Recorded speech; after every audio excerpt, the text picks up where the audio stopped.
is the first one. So I am an honorable Bishop Emeritus, and then the rest of the names. Kosgei, yeah. How is everything? Good. I think we are in the festive season. In the calendar of Christians, this is a very important event, or season rather, because it touches on very important doctrine. The doctrine of redemption, they call it the doctrine of dealing with forgiveness and human guilt.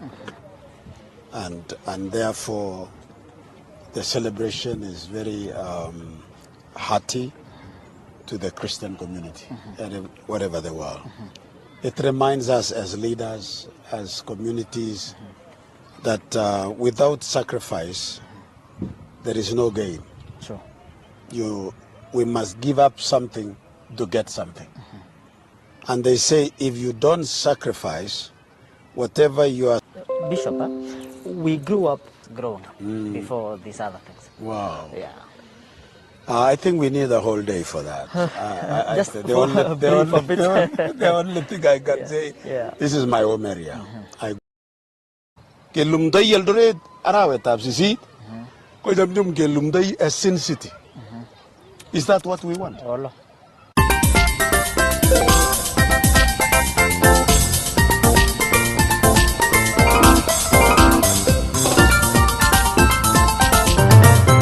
Mtazamaji wa MK Dar es Salaam TV, today is a nice day. Niko na one Bishop Emeritus, a leader, a legend, name all those. Kama you've said, nimeenda kumtafuta na leo tumepatana na good time ya Easter season. Asante sana Daddy. Thank you. Mheshimiwa, unajua the other time wewe ulikuwa Bishop. Sasa ni Bishop Emeritus. Honorable. Usually people have a problem. Yes. In the latest title is the one that takes precedence. It's the first one. So I am an honorable Bishop Emeritus, and then the rest of the names. Kosgei, How is everything? Good. I think we are in the festive season. In the calendar of Christians, this is a very important event, or season rather, because it touches on very important doctrine. The doctrine of redemption, they call it the doctrine of dealing with forgiveness and human guilt. And therefore, the celebration is very hearty to the Christian community, wherever they were. It reminds us as leaders, as communities, that without sacrifice, there is no gain. Sure. We must give up something to get something. And they say, if you don't sacrifice, whatever you are supposed to sacrifice for, if you don't sacrifice for it, it will become a sacrifice itself. And you will sacrifice yourself. And you will sacrifice yourself.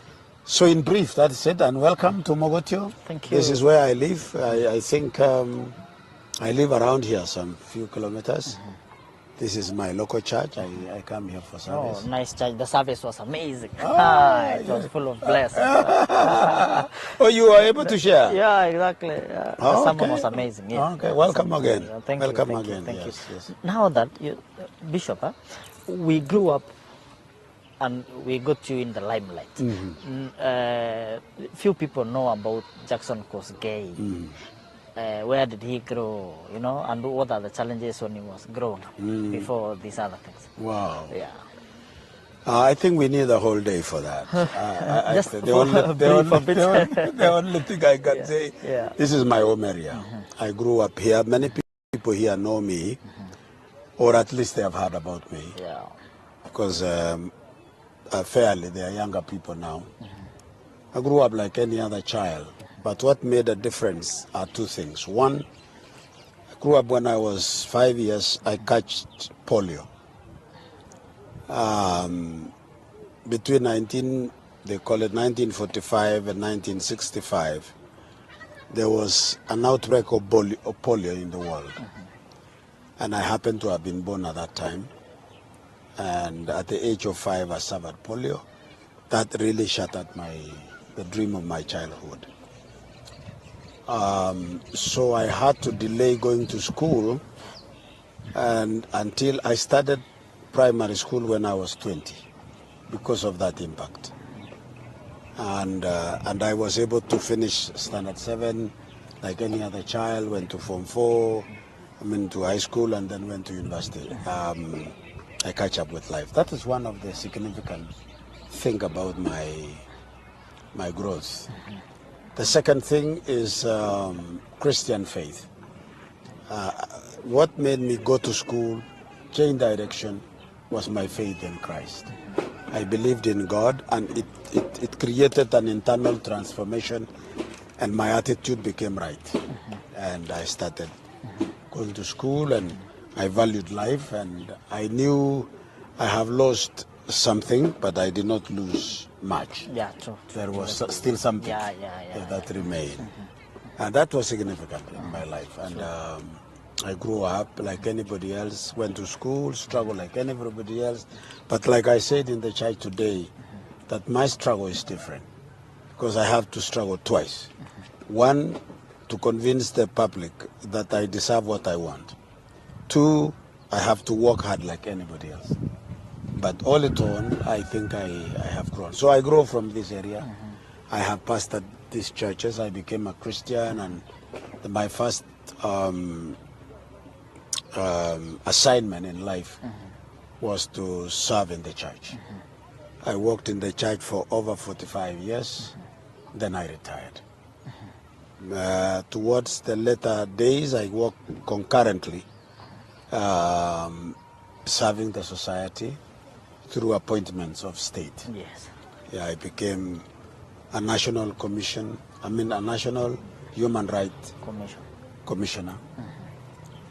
I became a national equality gender commission. I was a commissioner. In fact, I was a founder, interpreting the Constitution, Article 59. I also became a chairman of the Kenya Film Classification Board, where it used to be called Censorship Board in those days, making sure that the content being released to people in Kenya cannot be injurious. Among several others, I was also a member of commission. There is one they used to call, it is still today, call it Consumers Advisory Committee, domiciled in the Ministry of Trade. Say among others. Currently, I vied for Senate in Baringo, as it were. Then I didn't make it. I also applied to join East Africa 2017, IALA, and finally, in this parliament, I've been nominated by the ruling party as the member of parliament representing special interest in the party. Yes. Yeah. Always a transformation. I don't think it is transformation. I say it is, I would call it experience. Transformation means changing, a drastic change. Because service in the church is service to humanity. True. And service in parliament is a service to humanity. And when you are giving services to humanity, you are serving God. So, The same thing. same thing. What changes is how. The other one, it is by legislation, by oversighting the executive to make sure that what has been agreed upon is being implemented by the state in the interest of the public. Yeah. The other one is about representation, where you are representing the society in their interest at national conversation for both local and national impact. Whereas in the church, you are speaking to the conscience of the society. You are addressing ethical values. You know, Albert Einstein was a scientist. And among his sayings that he mentioned was that without ethical law, there is no salvation for humanity. Very interesting. That you cannot, you can't deal with society, an empty society without morality. You can't. The more secular you make a society, the more hopeless you reduce humanity by removing humanness. You know, what makes you obey the law is what is human in you. And when you remove the human in a person, what remains is an empty shell. And when you say this is wrong, they ask you, why is it wrong? And why wrong cannot be right? How do you answer that? Unless you have a civilization which has become cumulative, making demands of certain social rules that, like for the case of Christians and big religions in the world, about, honor your father and mother. When you ask why, you say this is a demand by the Almighty. Then you don't question. Then you align your life. It's like a dogma. Suppose you say respect your father and mother. If there is no one to be referred to, the younger person can ask you why. Why? Then we say, long time ago, we used to think like this. Then they say, even this one we are in is another long time ours. How do you challenge that? No way. How do you determine that? Hii ni zamani yetu sasa. So once they say that, they have dismissed principles, standards, guidelines, policies that has been cumulatively put to make a foundation for a nation. So Article 11 of our Constitution says that our culture is the foundation of our nation and society. So when you talk about culture, you are talking about beliefs of people, you talk about norms, traditions, the do's and don'ts, which has been summarized and agreed upon. Na ukiongelea maneno ya culture, kama baba na kiongozi, unafikiria kwamba tumekosa maadili kwa jamii? Kwa sababu unapata vijana tumeingia maneno ya mihadarati au wanauana. Unasema nini kama kiongozi na baba? Ninasema kwamba mojawapo ya mambo ambayo imetutatiza is what we call lack of parenting of our children. Our children, we've never taken time. We belong to a generation we call the baby boomers. Generation baby boomers are those who were born between 1945 and 1965. So majority of us are the ones whose children are the ones you call the millennial and centennial. One of the failures of the baby boomers is that when we received independence, we became busy. We became teachers, we became directors, we worked in government. Career came in. We neglected our families. There is only one career that has sustained our society because they became closer to their children, and that is the career and the teaching profession.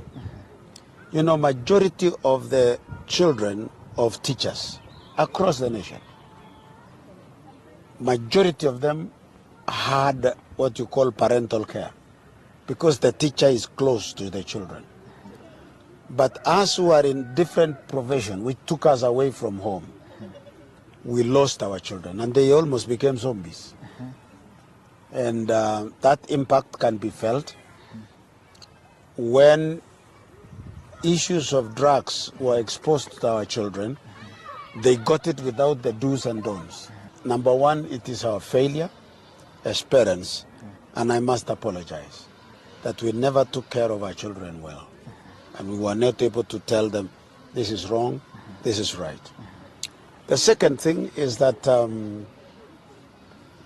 among the elites, people who went to school, majority of them have gone to Europe when Europe is in its lowest point in terms of culture and moral values. So Lawrence, one of the impact that our society is that we send our children to Canada, to Britain, Australia, US, America, and so on. Yeah. And we thought Europeans are ahead of us. But they reach Europe when Europe in North America is in its lowest in terms of moral values. So they are encouraging what they call secular society, where they want to set people free. In fact, Einstein said, morality ought not to be a dictate of society that you should dictate on people. So set people to grow and be free. Now Europe themselves, they have gone into that freedom, and as a result, they have closed down churches. Today, America, those who are followers of Christ strongly, are 9% out of 350 million people. What? You go to Europe, about 270, I think, million. Those who are followers of Christian faith are only 4%. I mean 2%. And then you go to Northern Europe, the followers of Christianity are 4%. So it is low. Now, our sons and daughters go to Europe and they study. Yeah. And they imitate that culture, which is on its lowest form. You know, when the culture is lower, the population of a country will go down. True.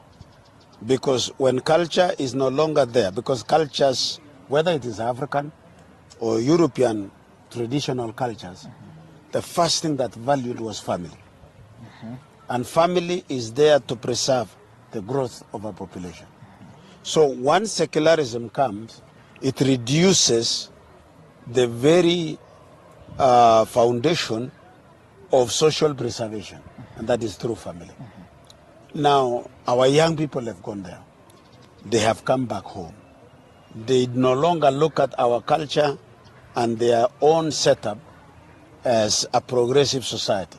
They think we are backward because they were in the global north and they saw everything was in a free mode. It is on a, what you call autopilot. Yeah? And it is going to destruction. Today, yes. The ratio of population in Europe, they are in what they call the underpopulation growth.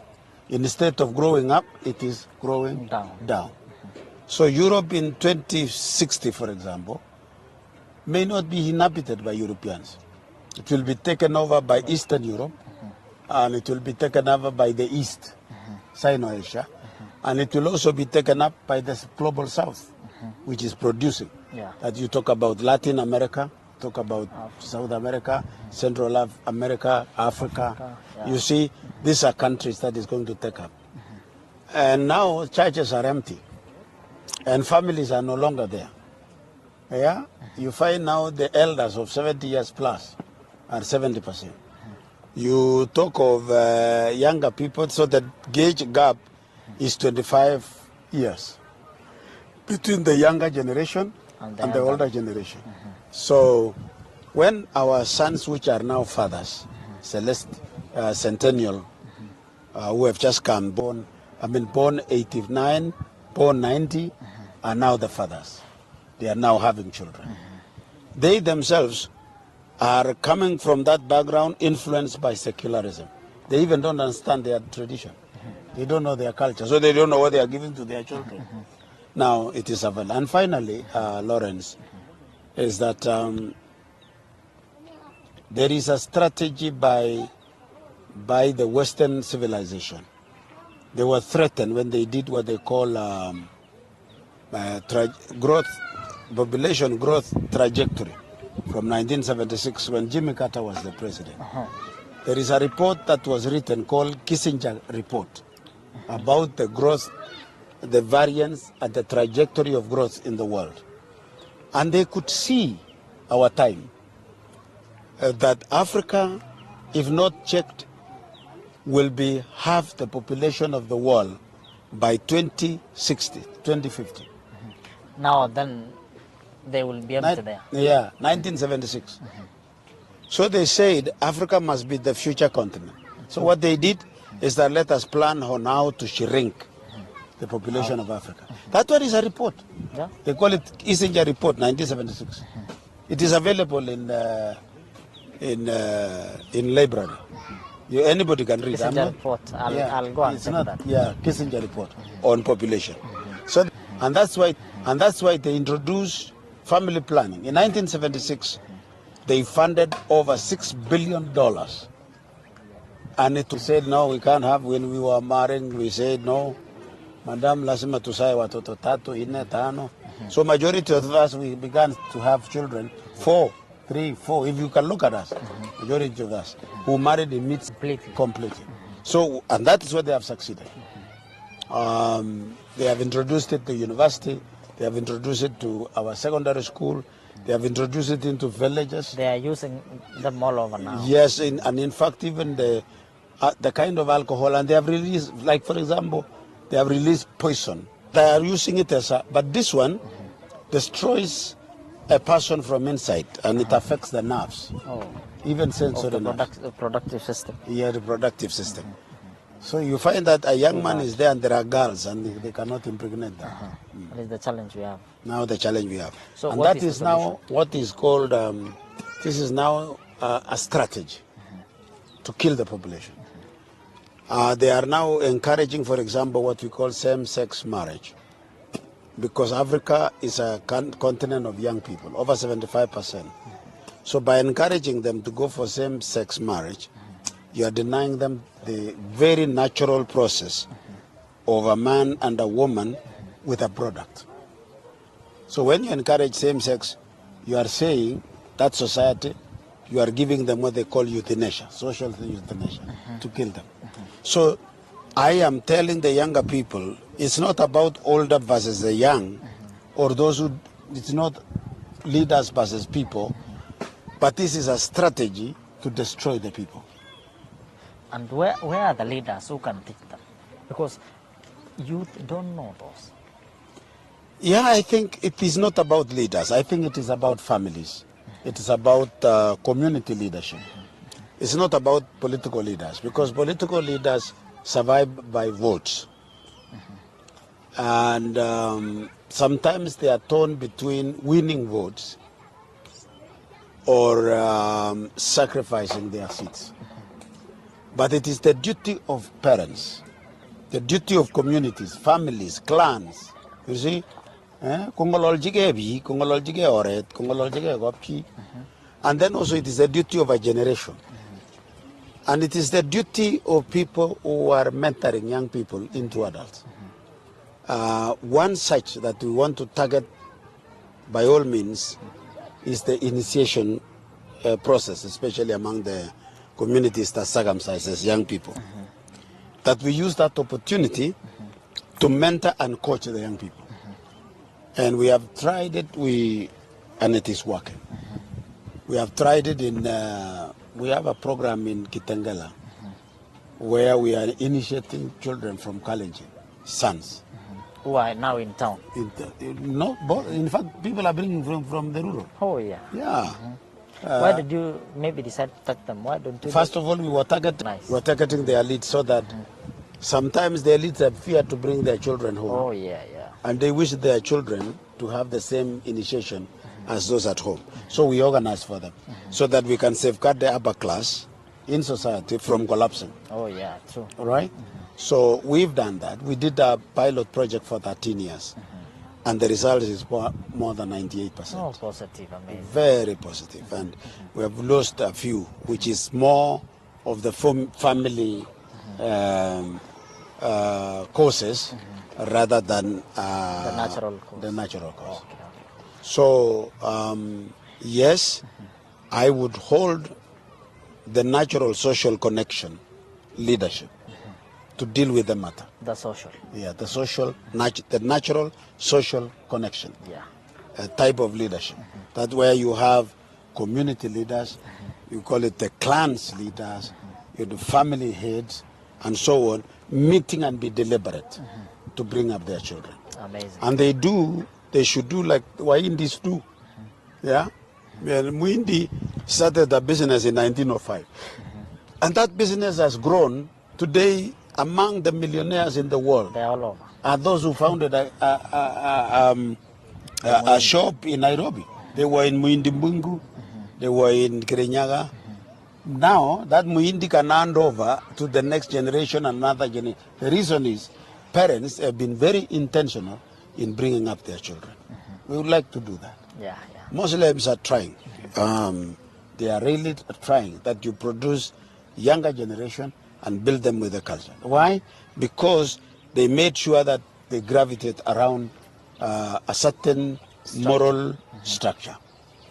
So finally, I wish to say, what sustains a people are, when you talk about civilization, among the components that sustain a civilization, raise it or lack of it, is religion, literature, art, music,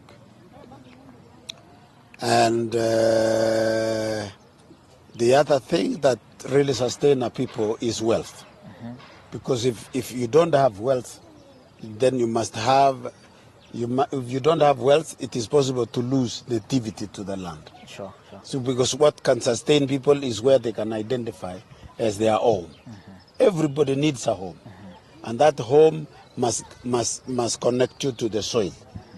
And people who were impoverished, they have lost even their own soil. And even the strategy of dismembering society is by denying them where they belong. Yes. That is the only way they do.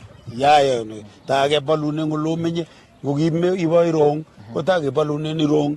Iye ko mogola says iwendi pan one way. You can be abused, you can be misused. But when you have a land, where you belong, that's where we nativity to the land. You may not have 100 acres, you may not have spent it, but you belong. Right? Kibache go limba metki. O kibache go limba kapitoy. Yes. That kind of thing. You belong to a certain geography. So these are things that sustain a people. Even when we say we belong to the digital revolution, where we do things virtually, we no longer need to be present anywhere. At the end of the day, you need a human factor. True. Yeah. I don't know whether, excuse me for being too wordy, but I hope I'm helpful. You are too much. Yeah. Tuongelee ile story ya viongozi. Yes. Wewe uko na experience ya kutosha. Tulichagua juzi viongozi na tulichagua viongozi vijana wenzetu. Na najua kwamba pia wewe unajua jinsi wanafanya kazi. Yeah. What is your advice to them, to the young leaders? Well, I think they are not too young, more than leaders that were elected in history.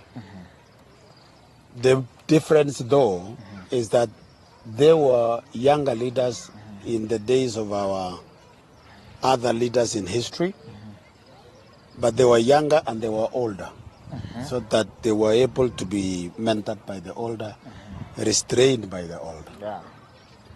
There are three things which are dangerous to a young leader because he is still naive. One, when power is exposed to a younger person, younger mind, it becomes dangerous to that young person and dangerous to the society. The second thing that is very dangerous in the hand of someone who is inexperienced is wealth. And the third thing that is dangerous in the hands of a young mind is influence. Because these three things exposes your weakness. It is exposing your an inexperienced life, and it can put danger on your table. In Rift Valley, what happened is that we had a revolutionary kind of election. Yeah, true. 2 elections. The 2013, 2017, And 2022. and 2022. Yeah. About 90% of our representatives from MCA To the governor. to the governor are fairly younger people. They form the majority. True. So they end up being the ones mentoring themselves. They are going their way. They are going their way. And majority of it is trial and error. By the time they discover is that they have drifted too far for them to come back. They normally say they are guarding their name for the next election. But you see, you cannot guard your name at the same time you guard the society.